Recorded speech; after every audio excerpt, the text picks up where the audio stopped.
स्वागत है आपका मेडलार्स के हेल्थ बुलेटिन में। आज हम आपको बताएंगे ब्राज़ील सहित दुनिया के कई देशों में कोरोना फिर से कहर ढाना शुरू कर चुका है। भारत के 5 राज्यों में भी कोरोना तेजी से पैर फैला चुका है, जिसमें महाराष्ट्र सर्वोपरि है।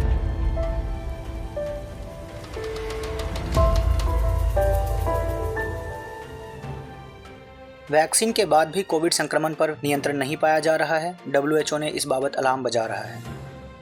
WHO के मुताबिक साल के अंत तक भी इस महामारी पर काबू होने की स्थिति नहीं दिख रही है। वैश्विक महामारी का कहर इस साल के अंत तक रहेगा। WHO ने कहा यह हो सकता है कि कोरोना वैक्सीन से बीमारी की वजह से लोगों के अस्पताल में भर्ती होने और मौत के मामले में काफ़ी गिरावट आ जाए, पर यह बीमारी अभी रहेगा।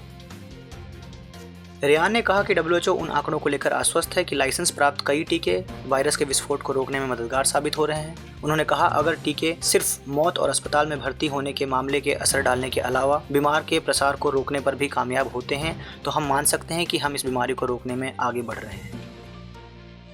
यानी WHO के मुताबिक अभी भी किसी प्रकार की ढिलाई का जोखिम नहीं ले सकते हम। रेयान ने हालांकि किसी तरह की ढिलाई बरतने को लेकर चेतावनी देते हुए कहा कि महामारी के बदलते स्वरूप के कारण किसी भी चीज़ की गारंटी नहीं है। उन्होंने कहा कि अभी वायरस पर काफ़ी हद तक नियंत्रण है। WHO के महानिदेशक ने इस बीच कहा कि यह खेदजनक है कि अमीर देशों में युवा और स्वस्थ वयस्कों को टीका लगाया जा रहा है, जबकि विकासशील देशों में जोखिम के दायरे में आने वाले स्वास्थ्यकर्मी को टीका लगाया जाना अभी भी बाकी है। टेड्रोस अदनोम घेब्रेसस ने कहा कि संयुक्त राष्ट्र के समर्थन से इस हफ्ते घाना और आइवरी कोस्ट में टीकाकरण शुरू हो गया है, लेकिन उन्होंने इस बात को रेखांकित किया कि ब्रिटेन, अमेरिका और कनाडा जैसे देशों द्वारा अपनी आबादी को टीका लगाना शुरू करने के 3 महीने बाद वहां यह कार्यक्रम पहुंचा है।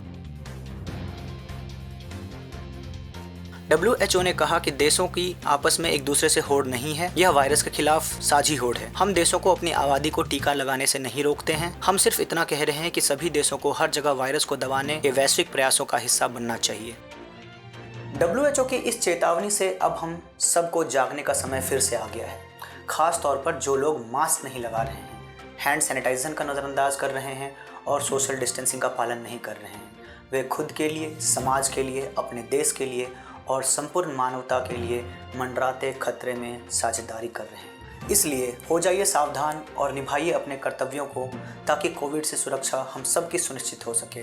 और ये भी ध्यान रखें कि भारतीय वैक्सीन सुरक्षित है, लिहाजा बढ़ चढ़कर वैक्सीनेशन प्रोग्राम में हिस्सेदार लें। आप स्वस्थ रहें। फिर मिलेंगे अगले बुलेटिन में। देश दुनिया की खबरों के लिए आप हमारे संवाददाता चैनल पर जा सकते हैं और हमारे साथ जुड़ने के लिए आप चैनल को सब्सक्राइब कर सकते हैं और घंटी बजा के आप हमसे जुड़े रह सकते हैं। अगली बार फिर मुलाकात होगी।